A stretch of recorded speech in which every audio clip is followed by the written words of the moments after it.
हमने बहुत सी साइटों में देखा होगा कि जब भी हम माउस को उनके ऊपर लेके जाते हैं तो उसका कलर चेंज होता है, उसकी स्टाइल चेंज होती है, एनिमेशन चेंज होते हैं। जैसे यहाँ पे मैं इस माउस को इसके ऊपर लेके जा रहा हूँ तो ये थोड़ा जूम आउट हो रहा है, जूम आउट जूम इन हो रहा है, ठीक है। तो इस तरीके की जो जितने भी इफ़ेक्ट होते हैं इसे बोला जाता है हॉवर इफ़ेक्ट, यानी कि माउस को इसके ऊपर ले जाने पर, हॉवर करने पर इसका थोड़ा स्टाइलिंग चेंज होती है। तो ये हम इफेक्ट कैसे अप्लाई कर सकते हैं तो वो मैं आपको बताता हूँ। जैसे मैंने यहाँ पे एक पेज बना रखा है index.html नाम से, ठीक है, और उसको इधर ओपन कर रखा है। अब हम यहाँ पे सबसे पहले तो मैंने यहाँ पे जो बॉक्स नाम की क्लास ली है, उस बॉक्स नाम क्लास को हम बनाएंगे और उसके अंदर विड्थ देंगे। सबसे पहले मैं विड्थ देता हूँ, विड्थ दे दी मैंने यहाँ पे 300 पिक्सल, ठीक है। अब हाइट दे देते हैं, हाइट भी मान लीजिए हम 200 पिक्सल्स दे देते हैं इसको, और बैकग्राउंड कलर दे देते हैं इसका रेड, ओके। अभी हम करते हैं सेव और इधर करते हैं इसको रिफ्रेश। तो हमारे पास में यहाँ पे हमारा बॉक्स आ चुका है। अब हम चाहते हैं कि इसका सर्कल बन जाए, ठीक है। तो हम क्या करेंगे दोस्तों, डॉट बॉक्स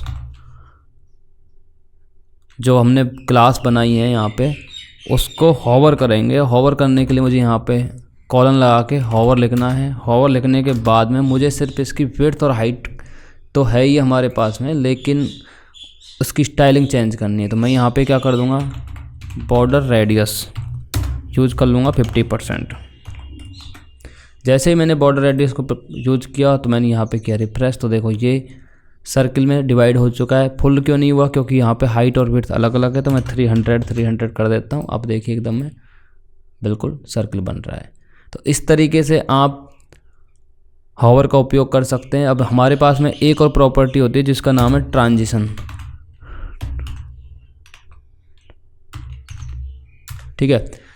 ट्रांजिशन क्या काम करती है, एक अवस्था से दूसरे अवस्था में जाने का जो समय होता है उसको निर्धारित करती है। और जैसे कि मैं इस पे यहाँ पे इसको करता हूँ रिफ्रेश, अब मैं इस पे लेके जाऊँगा तो ये 1 सेकंड के अंदर किस तरीके से बदल रही है अपनी पोजीशन को वो बताएगी, ठीक है।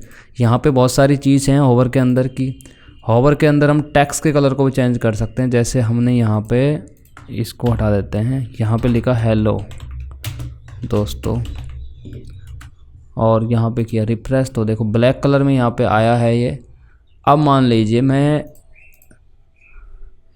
इसको पैडिंग दे देता हूँ एक बार, पैडिंग, और पैडिंग दे देता हूँ इसको, पैडिंग ना दे के हम देते हैं इसको टेक्स्ट अलाइनमेंट सेंटर, और अलाइन कंटेंट सेंटर। इससे क्या होगा, ये बीच में आ जाएगा। यहाँ पे किया रिफ्रेश, ये बीच में आ चुका है। अब हम इसे कलर दे देते हैं, तो यहाँ पे कलर देता हूँ मैं, कलर वाइट, इसको रहने देते हैं एक बार येलो, ठीक है। हमने किया कलर येलो। अब देखो मैं करता हूँ रिफ्रेश और एक बार इसकी फॉन्ट फैमिली भी चेंज कर देता हूँ, फॉन्ट साइज कर देता हूँ इसकी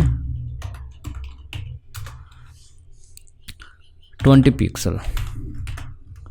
यहाँ पे किया मैंने रिफ्रेश तो ये थोड़ा बड़ा हो चुका है।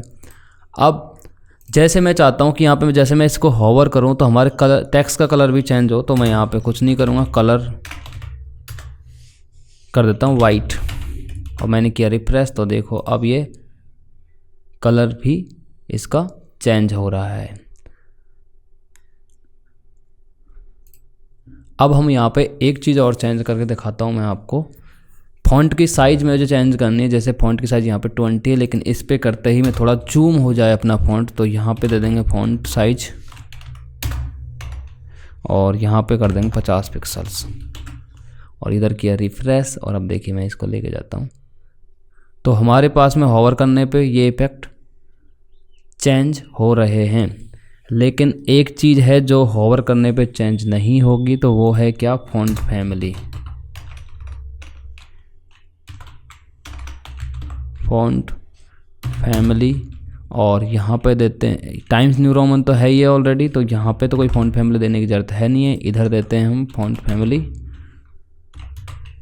फैमिली और यहाँ पे देता हूँ मैं इसको एरियल, ठीक है, ओके।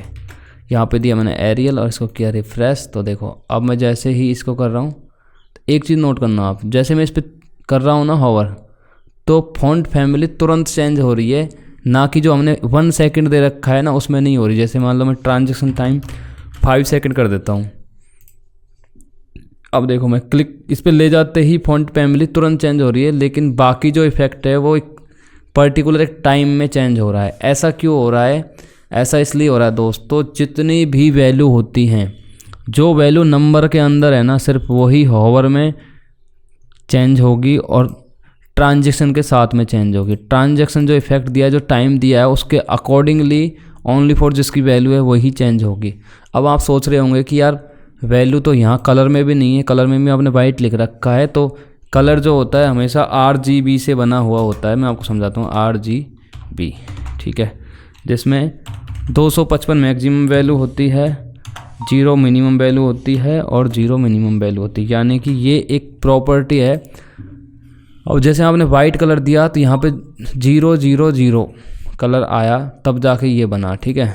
जैसे देखो मैं आपको वाइट बना के दिखाता हूँ। अब ये यहाँ पे देखो 255 255 255, यानी कि कलर की एक वैल्यू है। अब जिसमें वैल्यू है ना वो तो ट्रांजिशन के साथ चेंज होगी, लेकिन जिसकी वैल्यू नहीं है वो डायरेक्ट चेंज हो जाएगा। इस तरीके से आप हॉवर का यूज करके और अपनी स्टाइलिंग को चेंज कर सकते हो। उम्मीद करता हूँ कि आपको ये वीडियो पसंद आई होगी, और पसंद आई है तो उस वीडियो को लाइक कर दीजिए, शेयर सब्सक्राइब करते रहिए, ताकि हमारा हौसला इसी तरीके से बढ़ता रहे। और जब तक हमारी नेक्स्ट क्लास आती है, इसके लिए ऑल द बेस्ट।